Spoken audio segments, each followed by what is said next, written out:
Greetings, fellow RotoBallers. Look, the injury bug has struck, so let's answer those tough start-sit questions by utilizing our RotoBaller rankings. We start at quarterback where Dave, Jalen Hurts is back in our lives and right back in that rightful spot of QB2 this week. And we talked up Tua in our other show, and our rankers agree he's QB5. And then, Dave, all of a sudden, things start to get spicy. Like a ghost pepper, Joey. Kirk Cousins snuck all the way up to QB7 when we weren't looking. And good Lord, it must be Halloween because Daniel Jones is QB11.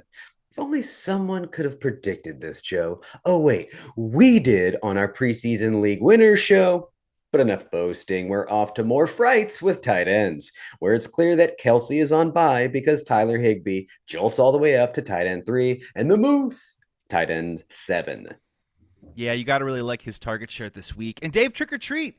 And look, you got to be a trick if you've only been a treat for one game this year. Kyle Pitts, you are out of the top 10. He is a tight end 11, and if you hate fun, you're going to start him. Speaking of fun, let's actually get to something more fun. Let's talk wide receivers, right? Cooper Kupp and Stephon Diggs, you're back in our hearts and our lineups. Cooper Kupp, wide receiver 1, and of course, Diggs right there at wide receiver 4. Yeah, break out the Ben Gay, old man DeAndre Hopkins, all the way up to wide receiver 7. Kidding, he's half our age. He got 39 targets or something last week. Got to start him. I believe with no DK, Tyler Lockett finds himself ready to roll as our wide receiver 12.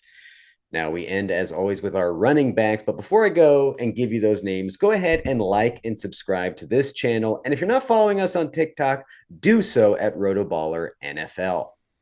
And now it's time for those 3 running backs as follows. King Henry still sits atop his throne as RB1, then Saquon, then Chubb, and then at RB4 is a dude who just might be this year's steal of the draft, and his name is Josh Jacobs. Yeah, the guy I seem to face every single week, Joey. How is that possible?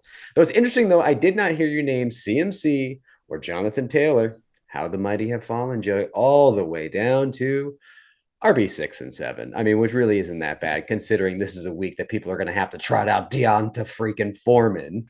But the name that really stands out is Travis Etienne, who without J-Rob is all the way up to RB10, Joe. Dave Etienne, another guy who, I don't know if I was going to boast or we just said, I don't know, maybe we talked him up or hyped him up in our league winner video all off season long on rotoballer.com. I mean, we could say that, but I won't, Dave, because you know what? I'm better than that. You are, Joe. No, I'm not. We totally did. No.